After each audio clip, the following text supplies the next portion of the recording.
today I am sending a prayer. I'm sending my prayer out to the mothers, and it's Earth Day.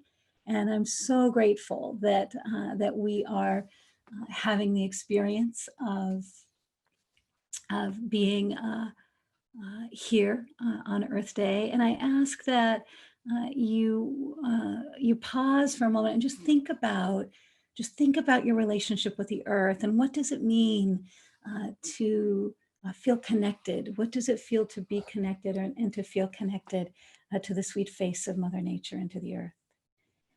And so with this wondering, I am thinking that I would like to say a prayer.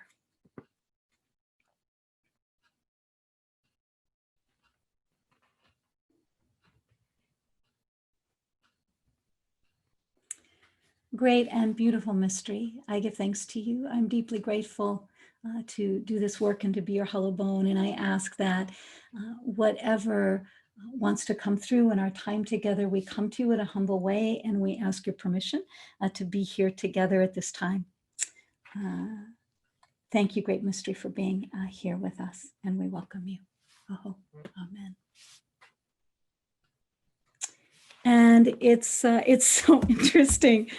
Technology is so interesting, and it's just so interesting because I'm just noticing the delay here in the talk, and that there's a little bit of a delay. So I'm talking, but then there's a delay, so I'm not really actually having the experience of being caught up with myself. And I think a lot of us have been having that that experience lately.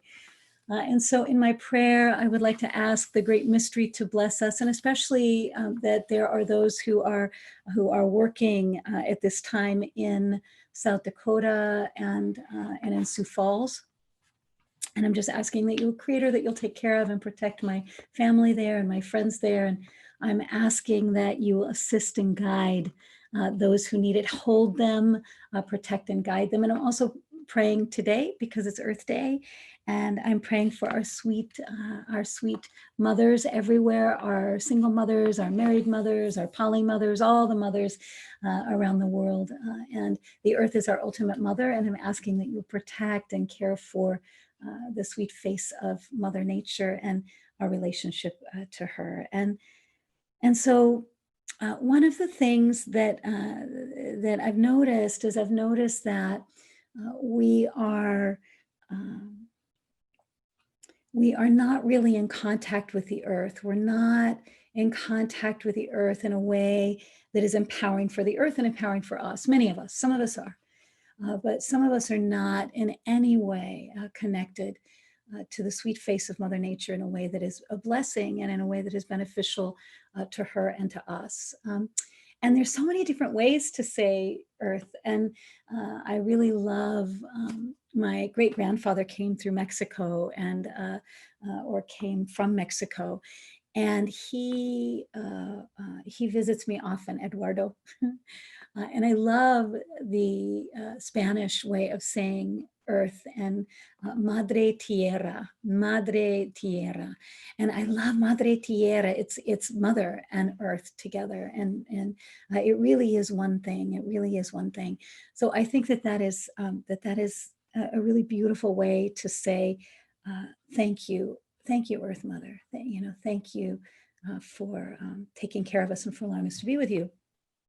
And then I really appreciate my Honka mom taught me how to say unchi maka. And when I say unchi maka, I'm saying grandmother, and then earth, grandmother, and then earth. So unchi maka. And then I love it in every language, and then I love it in English. Every language that I've heard, the word earth, it touches something in me. It touches sacred ground in me. And I think that, we really are in the territory of holy ground and of sacred ground, and that every step that we take is sacred ground. And one of the ways that we can really make contact at this time with the earth and have earth intimacy is to go into this process of having a conversation with the earth, having a conversation with the sweet face of Mother Nature, allowing the birds and the animals, the water, the wind, all of the ways, because the earth is constantly communicating with us. So she is constantly speaking with us and constantly communicating with us. And, but will we listen? That's the question. Am I interested in listening? Will I listen? Do I want to be in that conversation? But the first law of any conversation is the law of listening. And so am I listening to the earth? And the earth, it's like, with our mothers, we can differentiate from them. So we can, it's natural, it's normal to differentiate from our mothers at a certain age. We cannot continue to be in that connected place with them in that specific way. It would be detrimental. We all need to leave home, so on and so forth. It's like just really important to leave home eventually, right? It's one of the 4 major life initiations that we go through. And so I think that it's important to remember that, there are differentiations, but we can't differentiate from the earth. We need to remember the earth, and the earth is our partner in life. We're constantly walking. We're constantly with the earth. We're constantly companioned by her. And she is the life of our life. She is the love of our life. She is the life of our life. She is the steps that we take. She is the sacred. And if we can think about it in that way, if we can think about the earth as a person, one of the things that I was taught is that the earth is a person. And so it's, when I step on the earth, I feel like I'm very conscious, because I recognize I am stepping on a person, and that this person is alive, and that all of the things that make up this person are important to the rest of life. And so it was really beautiful that I had the opportunity to talk with Ladrin, the sacred and holy privilege of talking with Annie Tenzin Ladrin. On Monday, we did our talk, and what I recognized was in our conversation was that there was this really beautiful practice that she spoke about with Tibetan Buddhism, where there's a web of life. You're respecting all of life, you're caring for and loving and engaging with all of life. And I appreciated that she brought us the metta practice, which is really about being able to ease suffering, being able to assist through a prayer, through a mantra, through a way of speaking, where we're able to actually ask that the suffering be alleviated, and that we have some relief. And I think we all want to be able to have some of that relief. But I think that this is a conversational component that is really important. And I appreciate that is something that David White talks about in his work, is this conversational component and the different elements of leadership. And so in his beautiful work, I've also seen like that thread running through. And so what I've noticed that in my relationship with the earth, I'm in a constant conversation, that I'm constantly having a conversation, whether it's with the trees or the birds or the animals, or however it is that I'm engaging, that there is an intimacy, there's an intimate relationship with the earth. And so I consider, for me, it's different. It's not just a conversation, but it is an intimacy, and that intimacy is a love and a delight, a joy, and an understanding.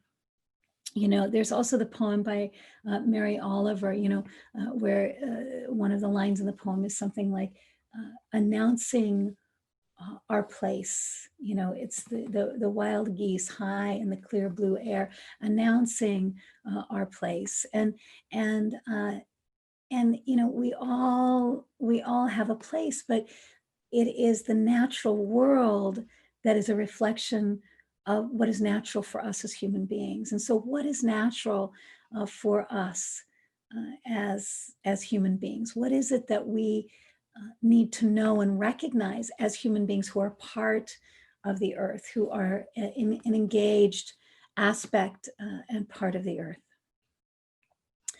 And so I consider this like an eloquence. It's like the development almost of a language. And in that language, there's also the intuitive nature is engaged, that capacity to, an ability to really engage with the earth in a way where we can understand what's being said. So today, I mean, indoors we can have that experience, or even with our pets, with our own pets and things.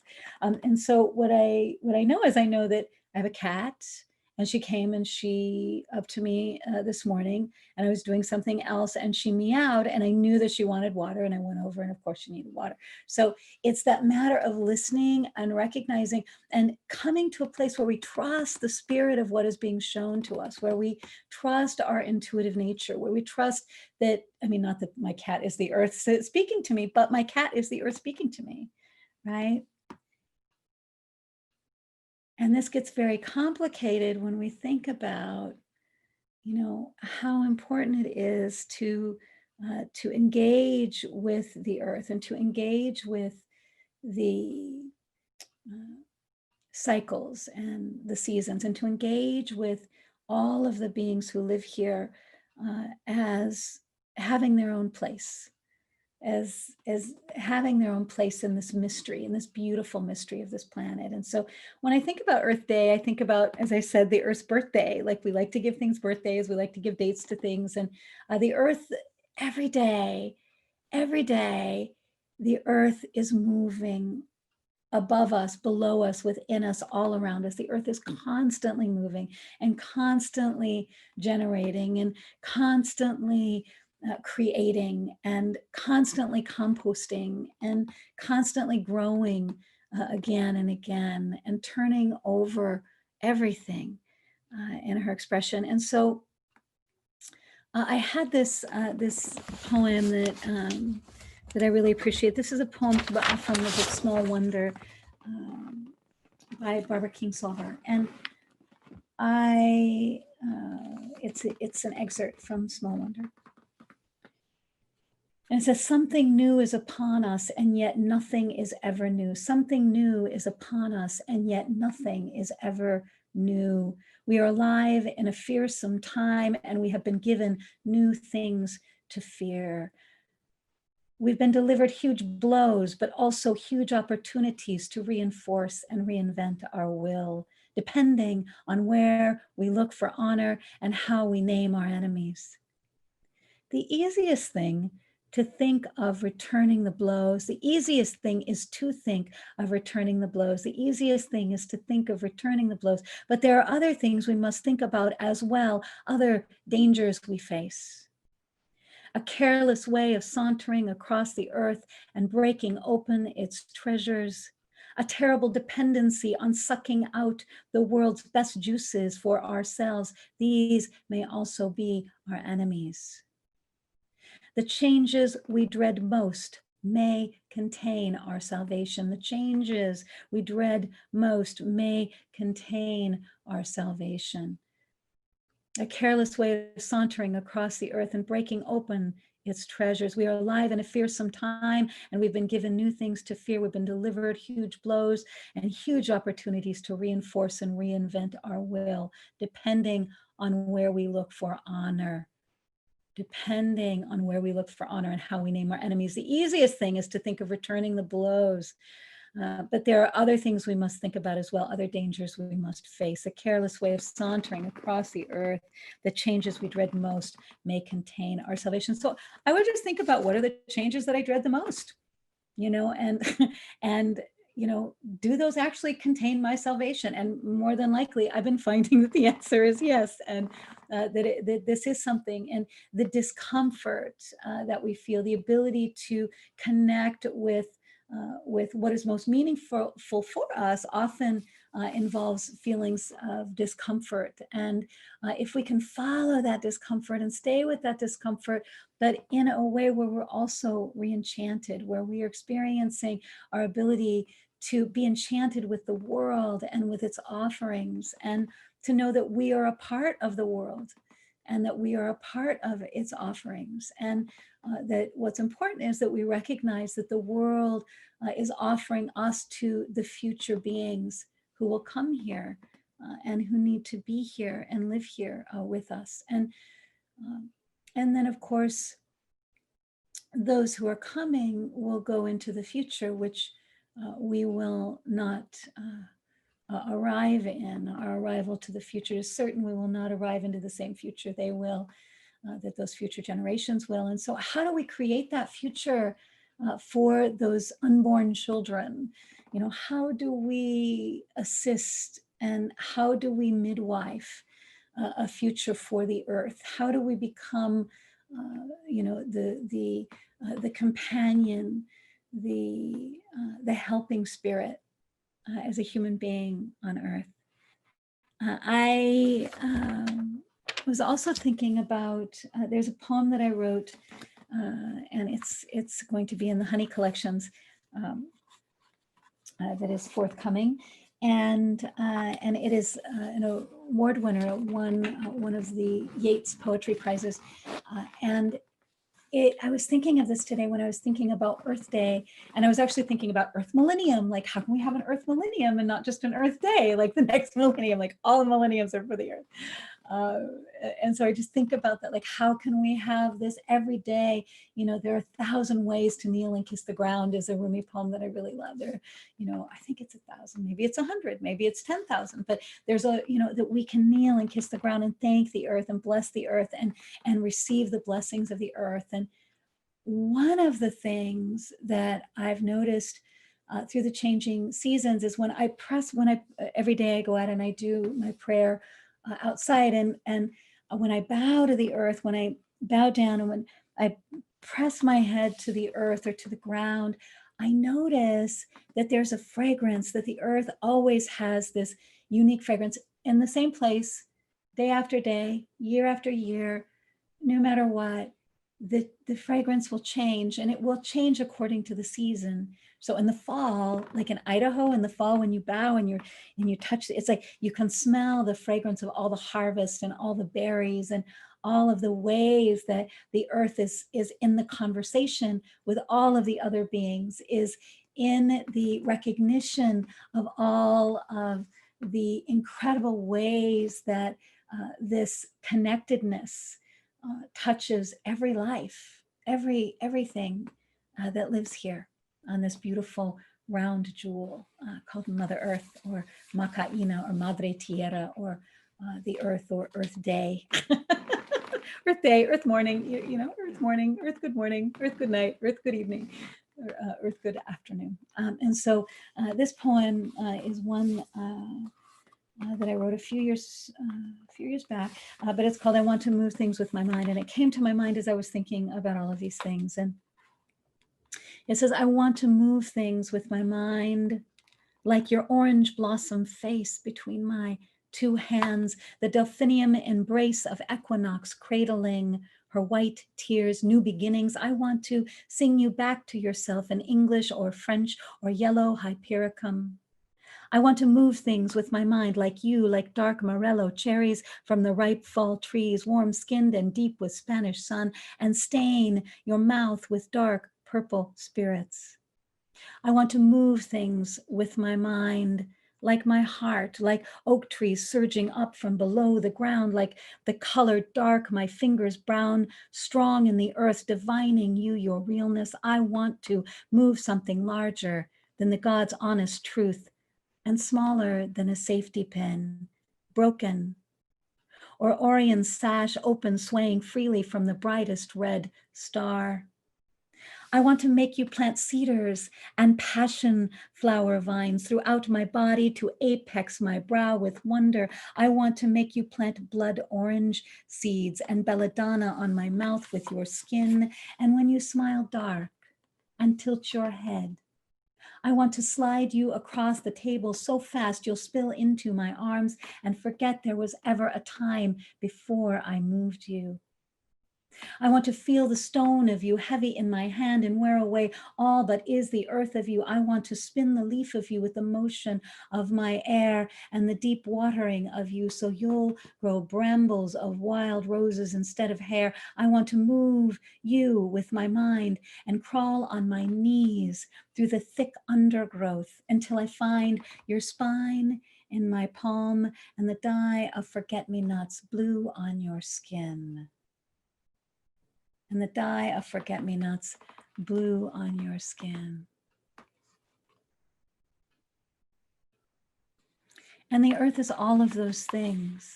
The earth is all of those things. And I remember when I was about 12 years old, I had an elder friend who lived next door to me, and his name was Clyde. And he had a garden. And I would talk to him when I felt troubled or when I was having a difficult time with something. And we were walking through that garden one day, and he picked a forget-me-not flower, and he said, now you will always remember me.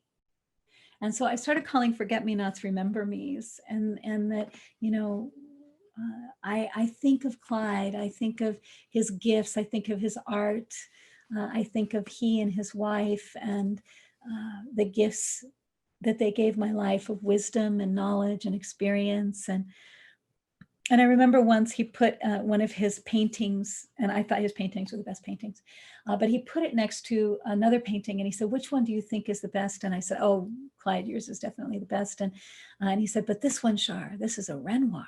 But I said, oh no, yours is the best, because yours is the heart that I know, yours is the wisdom that I know, and his was the creative gift that loved me and that I loved and that I would always remember. So there was no distance between he and I and that gift, between he and I and that gift.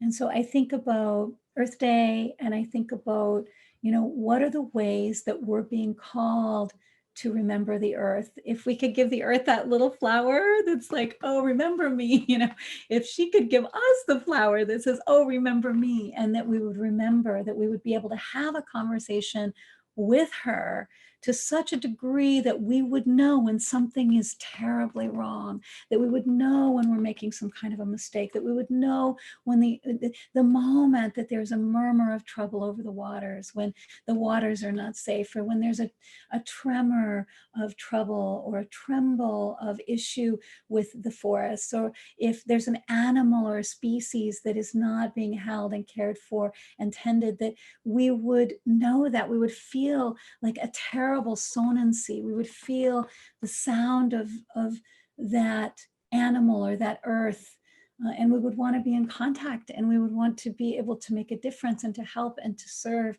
however we can, to make sure that that being is safe. And none of us are safe right now. I mean, period, end of story. None of us are safe right now. And one of the reasons that we're not safe is because we are not safe. And if I don't know how to create safety, then I am not safe. And what are we doing to create safety for all of us, but especially for the animals and the trees and the creatures, the waters that make up the blood in our veins, the expressions of the earth through us, but the expressions of the earth where we do not exist, where there's a great silence, or where there is the reflection of daily life in the world that does not involve us, but that impacts us greatly. And so how can we be having an impact on those places? It is not correct. And so what is the intimacy that we can have where we can be in a conversation where we feel the pain we need to feel, and then we also feel the joy we need to feel, that we're in a relationship with our surroundings and with our environment and with the earth itself, instead of, as Barbara Kingsolver says, breaking open its treasures, a terrible dependency on sucking out the world's best juices for ourselves, that these juices belong to everyone here, and that there's families and tribes and animals and villages that are deeply reliant on resources that we have poisoned.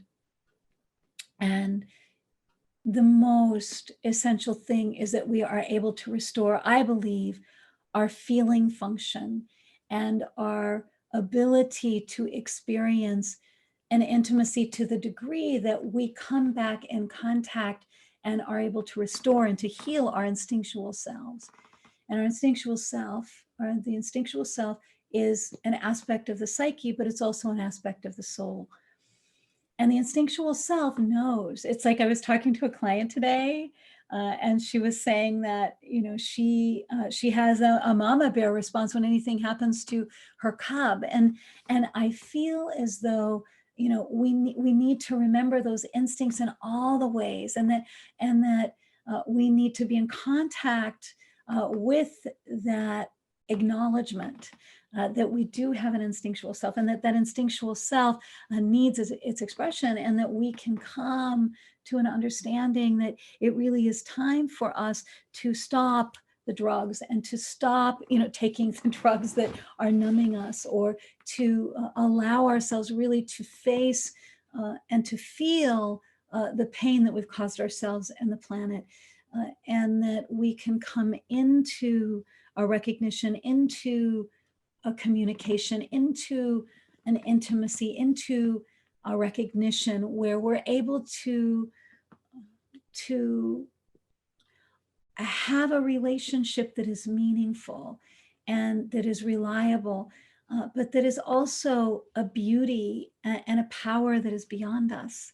And I think that that's one of the things in this time that we get to recognize, is that the power of the earth and what she creates is beyond us. As my friend Araceli Dominguez stated, that, you know, this is a part of the earth. This virus that we're experiencing is a part of the earth, and it's part of her language in which she is speaking to us. And so in closing, I would like to read another poem, and we are in Poetry Month, but like Earth Day, I think that, or Earth Month, or Earth Day, or Earth Birthday, I think that we're having Earth Day every day, and it's the Earth's birthday every day. And I think there's a poem or two about that also. But this is a poem called To Life. And it is from this book, Behind My Eyes, and it's by Lee Yung Lee. Lee Yung Lee. And so this is the name of the book and the poet, and it's called To Life. Who hasn't thought, take me with you? Hearing the wind go by and finding himself left behind, resumed his own true version of time on earth, a seed fallen here to die, a seed fallen here to die and be born, a thing promised. In the one dream, every cell of him has dreamed headlong. Since infancy, every common minute has served. Born twice, he has two mothers, one who dies and one the mortar in which he's tried. His double nature cleaves his eye, splits his voice. So if you hear him say, while he sits on the bed of one mother, take me home, listen closer to life. He says, keep me at heart. To life, he says, keep me at heart. And so I would say, if there's a way to find a quiet place to connect with the earth and to listen and to begin to have an intimate relationship with the earth, because we don't deepen and strengthen relationships without intimacy and without trust. And I know we can trust the earth. The earth has taken such great care of everything for such a long time, and it's so great. But now we need to trust the earth to give us the guidance, whatever that guidance may be, about our next steps. But we need to listen well enough to listen to what it is that she's saying about what she wants and what she needs for all beings, and not just for human beings. Happy Earth Day, and thank you for listening. Bye.